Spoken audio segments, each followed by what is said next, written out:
خلیفہ چہارم داماد رسول زوج بطول سیدنا و مولانا حضرت علی کرم اللہ تعالی وجہ الکریم، آپ کا نام نامی اس میں گرامی جب ہماری سماعتوں سے ٹکراتا ہے تو آپ کے بے شمار اوصاف و خصائل ہمارے ذہن میں، ہمارے تصورات میں آ جاتے ہیں، جس میں سب سے زیادہ نمایاں آپ کا حلم، آپ کی بردباری، آپ کی طاقت، آپ کی شجاعت اور آپ کا علم ہے جو اللہ کے رسول صلی اللہ تعالیٰ علیہ وآلہ وسلم کے صدقے سے اللہ تعالیٰ نے آپ کو عطا فرمایا، اور جس علم سے متعلق امام الانبیاء صلی اللہ تعالیٰ علیہ وآلہ وسلم نے خود فرمایا کہ میں علم کا شہر ہوں اور علی اس کا دروازہ ہے، اور دوسری روایت میں فرمایا کہ میں حکمت کا شہر ہوں، علی اس کا دروازہ ہے۔ یعنی جس کو علم چاہیے، جس کو حلم چاہیے، جس کو حکمت چاہیے،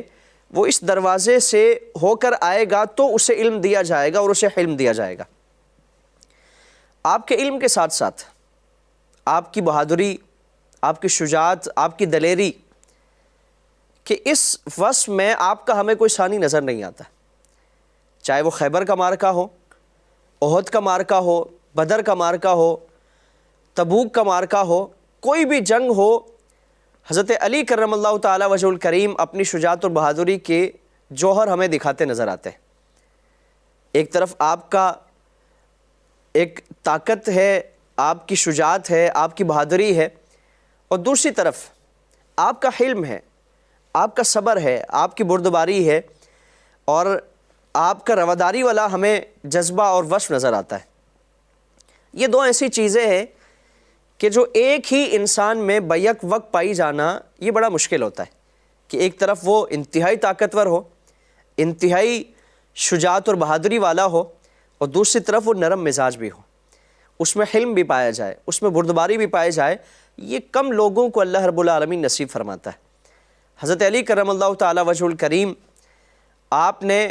دین اسلام کی آبیاری کے لیے، دین اسلام کی سربلندی اور بقا کے لیے پوری زندگی جہاد فی سبیل اللہ میں گزاری، اور بے شمار دشمنان دین کو واصل جہنم فرمایا۔ ایک جنگ کے موقع پر آپ نے اپنی بہادری، شجاعت و دلیری کے جواہر دکھائے، اور ایک دشمن جو آپ کو قتل کرنے کے در پہ تھا، آپ نے اس پر قابو پا لیا، اور قابو پا کر اس کو زمین پر گرا کر اس کے سینے پر سوار ہو گئے، اور آپ نے یہ ارادہ فرمایا کہ اب اس کا سر تن سے جدا کر دیا جائے، اور اللہ کے اور اللہ کے رسول صلی اللہ علیہ وسلم کے دشمن کا خاتمہ کیا جائے۔ آپ نے اسی ارادے کے ساتھ تلوار چلانی چاہی، آپ نے یہ ارادہ فرمایا،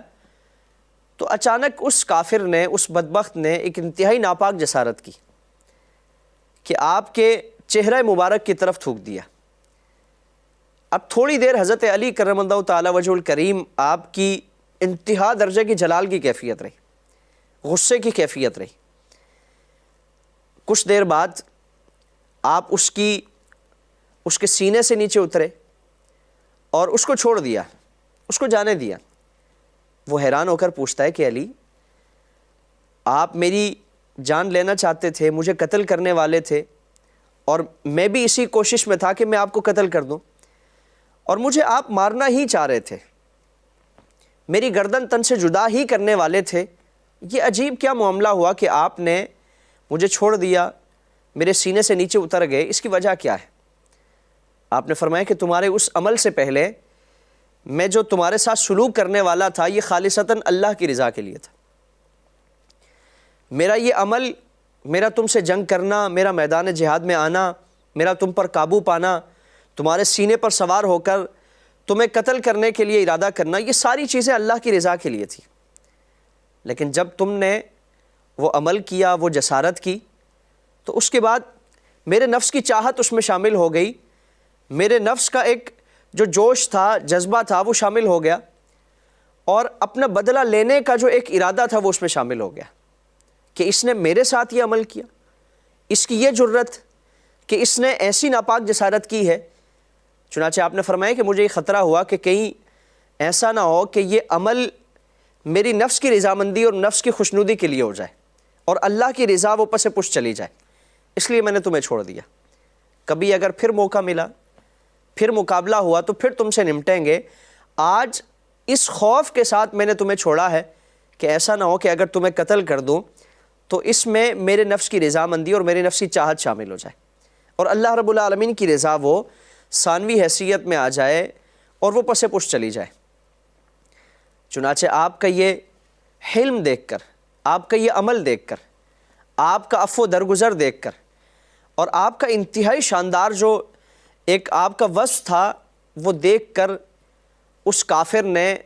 جو کچھ دیر پہلے تک آپ کی جان لینے کے در پہ تھا، آپ سے عرض کرتا ہے کہ علی اگر آپ کا دین اتنا ستھرا، اتنا پاکیزہ اور اتنا خوبصورت ہے تو پھر مجھے بھی کلمہ پڑھا کر اپنے دین میں شامل فرما دے۔ اور پھر آپ صلی اللہ علیہ وسلم کی حدیث مبارکہ، اس کا عملی مصداق ہمیں نظر آتے ہیں۔ حضور نے فرمایا کہ پہلوان وہ نہیں ہے کہ جو کسی کو پچھاڑ دے، کسی کو گرا دے، کسی پر قابو پا جائے، بلکہ پہلوان وہ ہے کہ جو غصے میں، جلال کی کیفیت میں اپنے جذبات پر قابو پائے،